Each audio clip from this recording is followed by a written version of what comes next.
Innovation, imagination, wonder. These are just some of the words used to describe Dr. Harvey Passes. Dr. Passes explores interesting people and ideas that will stimulate you. He questions the people who develop, create, and employ novel concepts in business and everyday lives. He especially loves to speak with successful people. How did they do it? How can you do it too? So let's join Dr. Harvey Passes in his quest of wonder and curiosity as we watch Dr. Harvey Passes Presents. I tell you, I love bringing to you the bounty of Long Island. There are such wonderful things on Long Island, and I've got so much to show you today, so I'm going to get right down to it. One day I was driving in the Riverhead area, and as I'm driving in Riverhead, I come across a restaurant. And it looks kind of unassuming, unpretentious. I like those kind of places because I knew that inside was going to be something that was going to be golden. It was going to be a diamond. Parked the car, went in there, sat down for dinner, and I was rewarded, and I had the time of my life with a great chef who's French trained.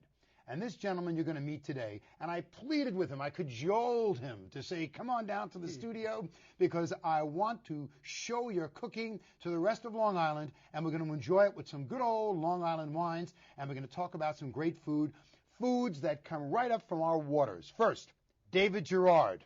David. How are you? Great to see you again, buddy. Nice to see you. Your cooking is terrific. You were trained in France, I mentioned. Briefly, whereabouts? Soleure. It's in between Lyon and Paris on the old highway. Riesling Chateau, 3 Michelin stars, and it was a great experience. How long were you there in France? I was there about a year and a half. Wow, that's great. Did you speak French before you went there, or you picked it up? A little bit, but kitchen French I'm pretty good at. And kitchen French is really Spanish, but that's a joke. Go ahead. Well, I mean, so much of what we learn in school and so much of the terminology in Western cooking is all French. It's all French anyway. So you were at home. So it helped. And kitchen here, kitchen there, it's kind of the same once you get in there and start working. So it refined all of your skills you had before it opened up my mind to some things that I didn't see and techniques and things that maybe wouldn't recognize it as being French when I'm cooking here, but the evolution came from there. That's terrific. Let's get down to it, because we've got 5 dishes that you made that are phenomenal. Let's go to the first. What's the first dish that you have for us? The first dish is a crab bisque with butternut squash. Okay, let's roll the DVD and tell us exactly what you're doing, how you're making it, and everything involved with that crab bisque butternut squash, which I tasted that and I absolutely adored it. Okay, what are you doing? Well, here I'm basically just heating up the finished product. Right. The technique in making a good bisque is to caramelize your shells and really mash them until they're busted apart and caramelize them in the beginning with butter, so you're getting all that flavor out of them. Right. And that's the basis of it. There's the finished product. Yeah, there we go. That would go great right now with a wonderful Long Island rosé. A wine that's pretty similar to being like maybe from Tavel or Provence. Sounds right. good? Oh, I would love to have one of those right now. Oh, there's Renee, your lovely daughter. Renee, thank you so very much. Terrific. Let's try this and let's taste this and see how this goes. I'll put this paper over here so we get it out of our way. This looks fabulous. Thank you very much. And it smells terrific. I love the dishes that you have it in. The technique in this soup, the place I worked for, Bernard Loiseau, the chef owner, he thickened a lot of his sauces and soups and such with purees of things, and that's why coming in with the butternut squash instead of heavy laden with a roux or cream. No cream in there. Just the essence of crab and then the butternut squash. I love that dish. I'm going to see how that goes with this rosé. We have a wonderful rosé here from, again, Long Island, Shin Estate Vineyards, and 2006. And I can leave that here for a second, get a quick shot of it. And nice nose, good fruit. Good fruit. This is Merlot, rosé of Merlot. Oh, that goes nicely. This will bring out all the all the different aromatics that are in the soup, from bay leaves, thyme, fennel, garlic. It's easy. It's not a spicy dish, but all the flavors seem to come together to one. Oh, you can taste a little kick at the end, but it's so subtle that it's not something that turns someone off, or Right. especially when they're first starting. I don't want to fire their tongue straight away. Or I don't like that. We will So- do that a little bit later on, because I know what we've got next. Okay, so I love oysters. I adore oysters. We could do What an have you oyster got? dish for you. David, what have we got? We have a baked stuffed oyster. It's a takeoff on a classic Cajun dish called oyster bienville. Oyster bienville. Yes, Ooh, exactly. I like the way that sounds. Yeah, our difference is we use a panko breadcrumb and a touch of oyster chili sauce on top of Love it. that crunch you get from the panko. Right, exactly. So let's see if we can run the DVD, and let's see that oysters bienville, and get a chance to explain how we make that. Looks like it'll be an absolutely delicious dish. Okay, tell me, what have you got in the pan? In the pan is the Benville stuffing, Right, and we're heating it up. What it is basically is mirepoix right. with a touch of flour after it's cooked and cream. Right. After that, the sauce is thickened with chopped shrimp and chopped oysters. Right. So that's and here I'm stuffing the oysters. I love that. How do you get the food to go up in those balloons like that? That's very cool.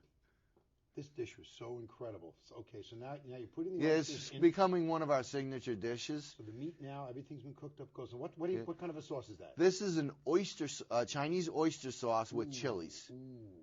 Ooh, flying away. Now there it is, finished. Man, I There love we to go, see right? that on my plate in front of me. Boy, does that look good. Renee, would you happen to have one of those? Oh, she does. Oh, wonderful. Thank you so very much. This looks so good. I set it up for us to eat. Good. Right to. Heck with you. I want to get your own. I love this dish. It's so good. And we have with us a Shin Estate Chardonnay 2006, which should be excellent for it. Let's try this now. I am such an absolute fan of panko. I mean, you could put panko on a hot dog and I'll love it. What's great about American cooking is that we use everything that we've seen from everywhere and anywhere. Taking something from a Japanese cuisine or a Chinese cuisine and then marrying it with our Western style of cooking.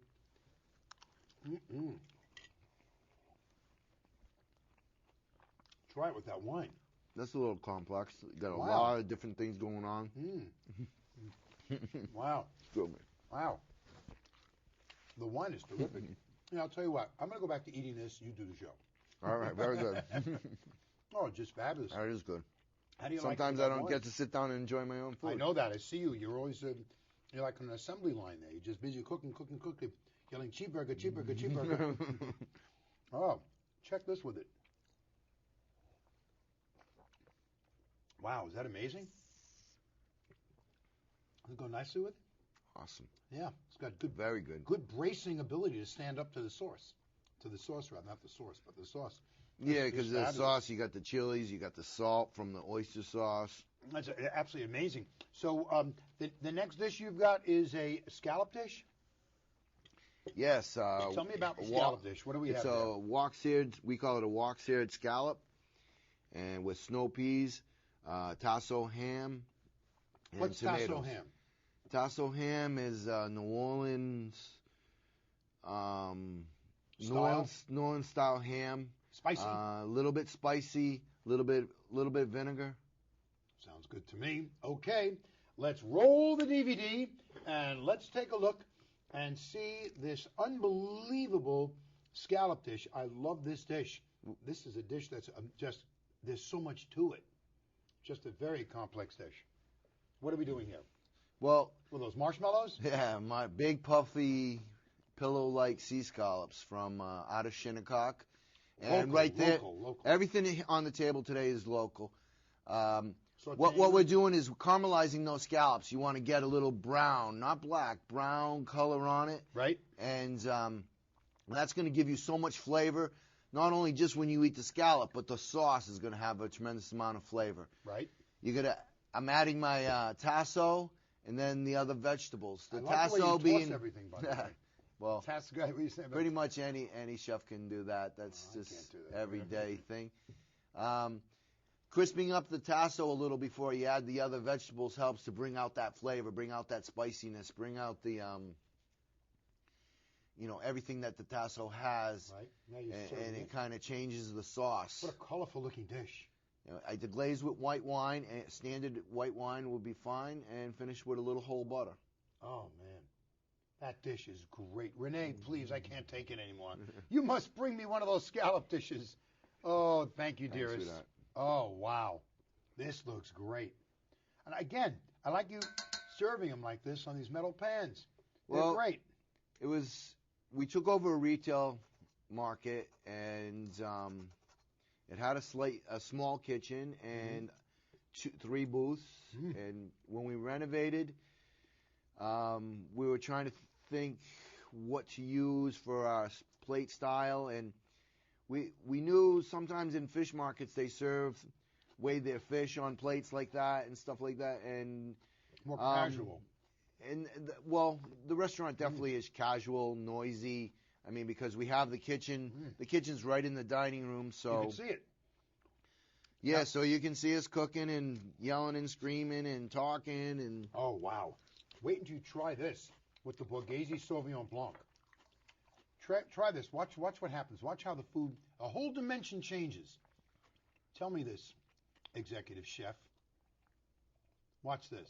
Everybody, watch his face. Nice. Is that good? Nice. It's Didn't real everything nice. just explode? Brings it all right out. And there's good bracing acidity in the wine, which stood up to the tasso ham, and you do have some spice in here. It's a great dish. I love that dish. And a great wine. Yeah, it's just from a great region. From Long Island. From Long Island, which to me is just sensational. I'm thrilled. Actually, we say Eastern Long Island now, right? Eastern Long Island, that's true, because right now the rest of Long Island, west, it's like an extension of New York City. It just that's for sure. It just kind of like grows out and more and more and more, and you lose your individuality as that, I don't know, persona, just like an amoeba, keeps getting further and further its development, and as it keeps being developed, that's Just what the way happens. It is, right? That's terrible. That's terrible. Progress. What's our next dish we have is what? Is the Linguine? Portuguese style butter clams. Ooh, Butter clams is a local clam that I was turned on to by a clammer. They're not a clam that you would eat on the half shell. They have a little bit of a bitter taste and a little bit salty, especially when they're not cooked. But for cooking them, I love the flavor. When they open up, they let so much of the juice into the sauce, and it's a very robust kind of clam. Oh, very hearty. Very robusto. Robusto. Okay, let's roll the DVD. There we go. Let's take a look at a robust clam. Portuguese clams. Is it Portuguese? Well, the idea of Portuguese butter clams. I grew up in Massachusetts, and my first experiences working in the restaurant were in Massachusetts, and in Massachusetts in general, we have certain areas of Portuguese communities, like anywhere. What are we doing now? You've taken the clams. We're sautéing the clams right. to start them off, and I'm adding the chorizo. What's chorizo? It's a spicy Portuguese style sausage. Spicy vinegar. It's something that what's that sauce you're putting on top of it now? That's just a regular tomato sauce, marinara. Right. And little clam broth, a little thyme. That's about it. Okay. And mixing everything together. Yeah, we're just tossing it together, and What did you just put on top of there? I just put a little clam broth. More clam broth. Okay. Just to thin it down a little. What's that? Cheese. Finishing with a little Parmesan cheese. Here I'm making the garlic bread. We serve half a hero roll fresh garlic and grated Parmesan. Put it in the oven and let it bake. Yep, exactly. Butter or olive oil? I forgot. No, olive oil. Olive oil. Okay. The French probably wouldn't like you, but that's great. Okay, now, so you got the bread, and now you're pouring the whole thing into one of your famous metal plates. And now, look at that dish. Oh, I bet that dish looks great out on a table. Look at a balloon come up. Look at that. Look how pretty that looks. Look at this. Look at that. Oh, gosh. With a red wine would go great with that dish. Renee, right. Per favore. S'il vous plaît. Ooh, wee. Look at the size of this dish. Look at the size. Oh, my gosh. Yeah, we're not shy with putting food on the plate. You're not shy at all. Right? Absolutely. What a beautiful looking dish. You definitely go hungry. You don't go home hungry when you come out to eat IIS. Oh, wow. That is some robust dish. Wow. You know, and it's crazy. Like, no one uses the butter clams. I mean, love that. you might find someone down in Flanders, you know, at a little stand selling his catch or sell what you might see it a little bit, but you don't know, you can't go into a store easily. Not really. That's good. That's good. Hey, that's good for me, but check this wine out with it. I love the nose on this. Beautiful wine. Elegant wine, lovely wine, and it's got some spice and some body to stand up to the dish. Oh, definitely does. This dish has got kick to it. This is not for the faint of heart. Now, this isn't a killer dish. I don't want anybody to think it's a Fra Diavolo. No, but certainly this is not. A fabulous dish. Absolutely elegant and just fabulous. Very, very tasty. That's terrific. Okay, let's move on because you've got so many things. You got one of my favorites also. You got a bluefish. Yeah. Bluefish dish, and I love nuts. What did you do with it? We crusted it with panko crumbs and pecans. So we take what we do in a Robocoup. We chop up the pecans, and then we add the panko, mix it up, and that's our panko pecan breading. So we go flour, egg wash, and then the bluefish in the panko. Pat it down. That's it. Let's roll the DVD. Let's get a chance to see what it is that we're looking at here so that we know what we've got and to see how beautiful it becomes. Oh, there we go. The famous pan. So here I'm sauteing the bluefish in a hot pan. Yeah. Shoot. Okay. And now you've already breadcrumbed it. Yep. It's already breaded, and we're throwing it in the saute pan. Right. What are we doing next? And, we're going to flip it over. Flip it over. I love the way you do that. If I do that, the fish breaks. If I do that, it breaks. No, it's just how you tilt the pan and almost using a lever. What's that? That's our vanilla sweet potato. Vanilla sweet potato. Which sweet potatoes are cooked, mashed, and then vanilla, a little bit of butter, and a very little cream. Wowee. That looks just fantastic.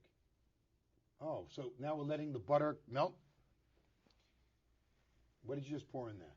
Wine? Yeah, white wine, lemon. And butter? Yes. Okay, you put some, okay, what have we got here? Are you pouring the whole thing now on the fish? Wow, that dish looks great. That dish looks so good, so crunchy, so wonderful. Oh, that is just fabulous. I mean, we're knocking out these dishes like crazy.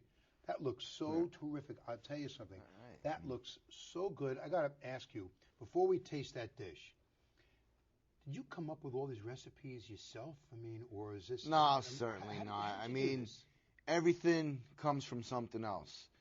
You know, you might see something, you might work for somebody, you might, you know, and you take these things, and now I'm in my own restaurant. I have certain restrictions, you know, this is what I have on my line, this is what I'm going to use to put out my regular menu, and slowly I bring things in offshoots of what I have on my line, in my house. You know, some places where I work, they might have a ton of different things, a lot more products. I mean, I'm a small restaurant. I try to keep it as local as I can, as fresh as I can. Right. And then you know, there's certain mainstays that I have that I work with. I mean, the scallop dish. How'd you come up with that? That was a great dish. You just, I mean, did you develop it here, or did you see that in France? I seen cooking the scallops from a chef in Boston. He wasn't French trained or anything. I think he was German trained, actually. And I like the combination of meat and fish together.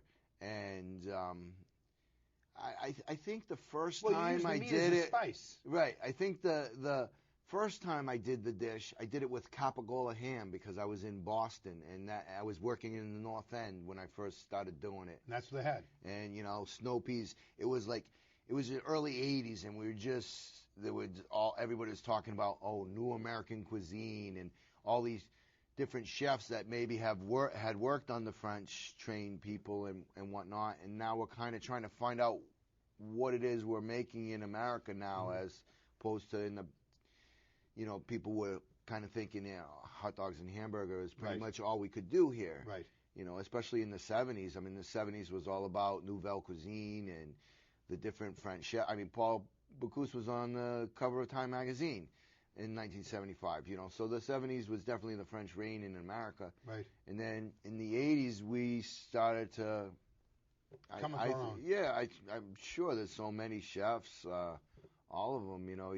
In Boston, in the 70s, it was Jasper White and Lydia Shire and people like that.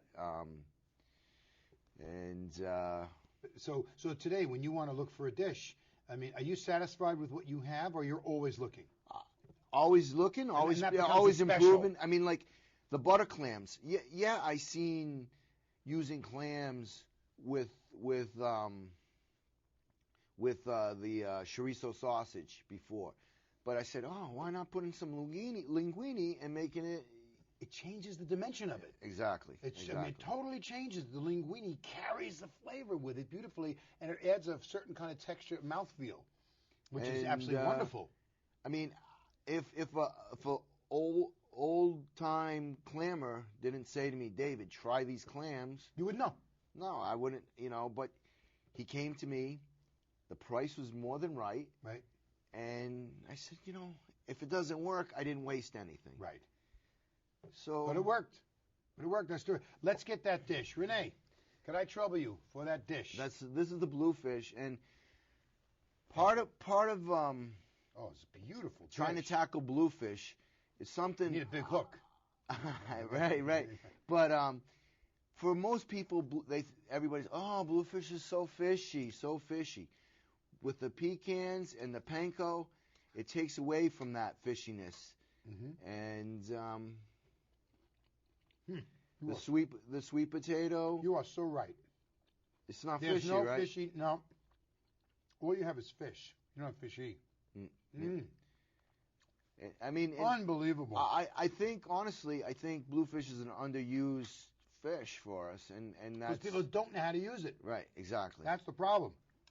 I mean, it's a great. I remember camping on the shore. I remember trying to catch bluefish offshore. It's something that anybody who fishes or whatnot, you're gonna have a couple bluefish, and you should fillet them and cook them right away. As soon as you can. There's nothing better than fresh bluefish. Absolutely. This is so good. I must tell you, I'm not sure what's the best dish. They're all so good. Well, we're trying. We're trying over at Bowie One. Let me see how this goes. We have here a Borghese Cabernet Franc.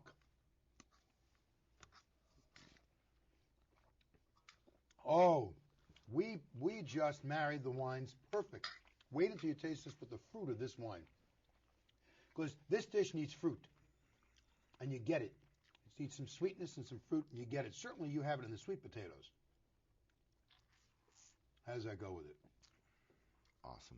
Isn't that wonderful? I love it. That's a fabulous, fabulous dish. And I love it that you're not sparing. You know, you're not cheap. And that there's just a lot of food on the plate, which is good because I love to eat. Well, everybody knows that, or should know, bluefish isn't exactly. It's not lobster. It's not lobster. So, you know, but all our plates are our portions are great, and it's just because that's the type of concept it is, casual, value for your dollar, with a certain amount of quality. Well, I want to discuss culinary. something else with you that we're not discussing, and that's the vegetables, because you can make or break a dinner by having your side being of poor quality. And do you take your asparagus, for example? Do you shave them? Peel them? Peel them, yeah. Sure. I love doing that, and I love roasting the asparagus. I mean, if they're thin enough, they don't always need it, but if they're too big, you have to. And they're too woody. I mean, that's like celery. If you're going to use celery and it's going to be a long piece, you got to peel the back of it because wood is like. Yeah, well, you'd have natural dental floss in your teeth. You don't want that, right?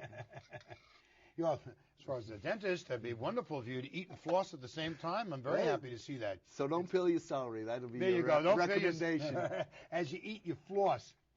It's just terrific. I just found meeting you and seeing what you're doing, I got to tell you, even though you're French trained and you got really good credentials, and you're very serious. I've seen you in the kitchen. I've seen you during dinner time. And I mean, forget it. You're like, Schwarzkopf going through Iraq. You just, boom, boom. You don't take no survivors. You just, boom, you go right in there. Have to get it done, right? You got to get it done. You're very serious. The show's got to go on. But I'll tell you, you're here. You're on Long Island. You're using Long Island products. You're using Long Island wines and foods, and you're just maintaining and promoting all that we have here on our bounty. Well, I'm living my dream. I have a restaurant. I don't have to work for anybody except, I guess, my wife. And no, you got somebody else to work for. That's your kids. Well, that's of course, Yeah, but see Renee's smiling back there. But I mean, this is what I wanted all my life. This is what I've been striving for, and I have it. Maybe it's not exactly what I thought it was going to be, but I'm embracing it. I'm embracing it, and I'm having a good time. No, you're having a great time, and you're very well respected. When I speak to people about the restaurant and about what you're doing, people say, yeah, I've enjoyed the food. It's very innovative, Long Island. Very innovative. You're using the best of what we have, and it's colorful, it's interesting, and it's satisfying. I think, because I work with a lot of chef organizations, I think that being a chef is one of the greatest pursuits you can have. Like I said, I'm living my dream. You're right. I'm living my dream. It's creative. The results are instantaneous. You get instantaneous gratification. It's not like being an orthodontist who has to wait 2 to 3 years for the teeth to move. There's nothing like people leaving, complimenting, hey, it was great, David, I've gotten so much adulation and compliments. I mean, it's you know why I can't special. It's do you know why I don't believe you? Because you don't get a chance to talk to anybody because you're busy cooking. You kidding me? People call out your name, you don't hear them. All you're hearing is the crackling of the oil, which is unbelievably amazing. Sometimes it gets a little intense, but it's not always like that. No, I think you're fantastic. Listen, I want to thank you very much for sharing all that you do on Long Island. Thank you for having me here. Oh, it's great. You did a great job. I think that you and your whole group together put together a great creative Long Island seafood extension of what's going on our beautiful Long Island. Thank you very much. And it's people like you that keep it. what we've got alive. And we've got our own culture. We've got our own cuisine. We've got our own wines. Exactly. And I think it's lovely. We don't have to leave it to go any other place to get good That's for enjoyment. Sure. David, put it there, buddy. Here. All right, thank you. You're terrific. I appreciate Hopefully, I'll see you again this weekend. All righty. Okay, my friend. You know where we are. Absolutely. Terrific. And I hope that we'll see you again because I try to bring to you the best that we have here right on our own blessed, beloved Long Island. Whether it's our wines, our food, our people, our passion, I think it's the best. So, as I always say, whatever you do, like David Girard, do it with passion or don't do it at all. A toast, my friend. Thank you very much. To Long Island. To Long Island.